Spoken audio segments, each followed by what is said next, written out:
இறையருள் சக்தி அந்த பூமிக்கு வரும்போது அந்த இடத்துல நீங்கள் இருந்தால் உங்களுக்கும் அது கிடைக்கும். அதனால் பௌர்ணமி அன்னைக்கு நீங்கள் போயிட்டு வர்றது ரொம்ப ரொம்ப சிறப்பு.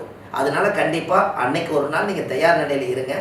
எப்போவுமே பாம்பன் சாமி கோவிலுக்கு 9 நவகிரகங்கள் இருப்பதனால வாரம் நீங்கள் போகிறத விட 9 பௌர்ணமிக்கு நீங்கள் அந்த கோவிலுக்கு போயிட்டு வந்தால் அதுக்குள்ளேயே உங்களுடைய கர்ம வினையெல்லாம் தீர்ந்து ஒரு மாற்றம் ஏற்படும். அதுக்கு ஒரு விளக்குள்ளே ஏற்றுங்க. எப்போ போனாலும் ஒரு மண் விளக்கு தீபம் ஒன்று 5 விளக்கு ஏற்றுறீங்கன்னா பஞ்சபூத சக்தி நிவர்த்தி ஆகும். நீர், நெருப்பு, காற்று, பூமி, ஆகாயம்.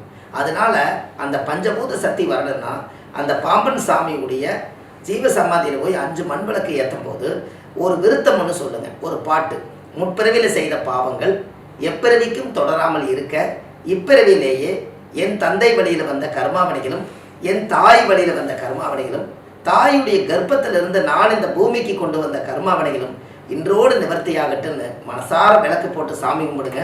உங்களுக்கு நல்லதே நடக்கும். வாழ்வது ஒரு முறை, வாழ்த்தட்டும் தலைமுறை. நன்றி, வணக்கம்.